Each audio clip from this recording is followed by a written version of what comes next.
Ikalimang kabanata. Ang mga responsibilidad ng mga mananampalataya. Huwag mong pagsasabihan ng marahas ang matatandang lalaki. Sa halip kausapin mo sila na parang iyong ama. Ituring mo ang mga kabataang lalaki na parang mga kapatid, at ang matatandang babae na parang iyong ina. Pakitunguhan mo ng may malinis na puso ang mga nakababatang babae na parang kapatid mo na rin.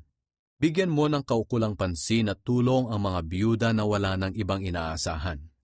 Ngunit kung may mga anak o apo ang isang biyuda, sila ang dapat kumalinga sa kanya bilang pagpapakita ng takot nila sa Diyos at bilang pagtanaw ng utang na loob sa magulang nila, sapagkat nakalulugod ito sa Diyos. Ang biyudang nag-iisa na lang sa buhay ay umaasa na lang sa Diyos. Araw-gabi siyang nananalangin at humihingi ng tulong sa Diyos. Ngunit ang biyudang mahilig sa kalayawan ay patay na sa paningin ng Diyos, kahit nabuhay pa siya. Ituro mo sa mga kapatid ang mga tuntuning ito, upang walang masabing masama laban sa kanila.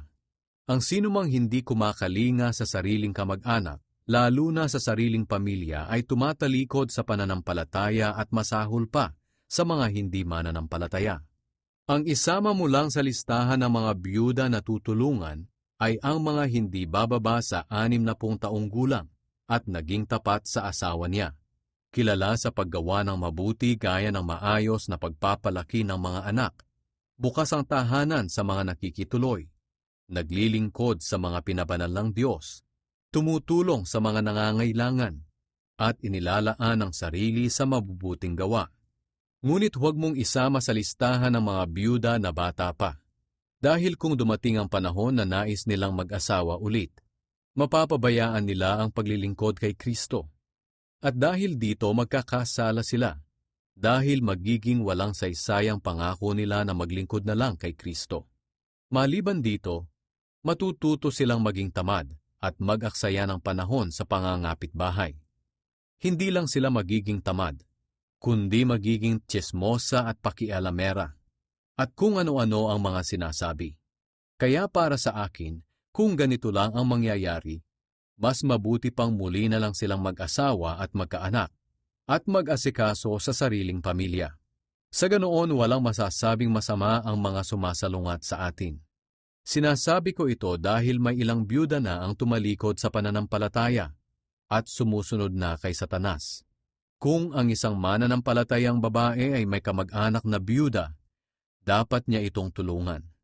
Sa ganoon, hindi mabibigatan ng iglesia sa pag-aaruga sa kanila, at matutulungan pa ang mga biyuda na talagang wala nang inaasahan. Ang mga namumuno sa iglesia na naglilingkod ng mabuti ay dapat bigyan ng nararapat na sahod, lalo na ang mga naglilingkod sa pangangaral at pagtuturo ng salita ng Diyos. Sapagkat sinasabi sa kasulatan, huwag mong bubusalan ng baka habang gumigiik. At sinasabi pa, nararapat bigyan ng sahod ang manggagawa. Huwag mong papansinin ang paratang sa isang namumuno sa iglesia kung walang patutuo ng 2 o 3 saksi. At tungkol naman sa mga nagpapatuloy sa mga kasalanan nila, pagsabihan mo sila sa harap ng lahat ng mananampalataya para maging babala sa iba.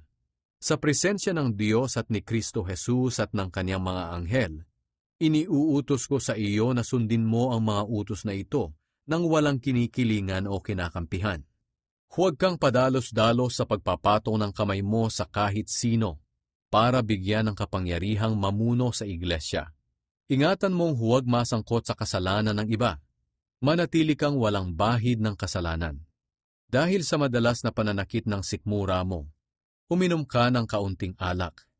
May mga taong lantad na lantad ang mga kasalanan nila bago pa man sila hatulan. Pero ang iba namay sa bandang huli na lang nalalantad ang kasalanan. Ganoon din naman, may mabubuting gawa na lantad na ngayon pa lang, habang ang iba naman ay malalantad din balang araw.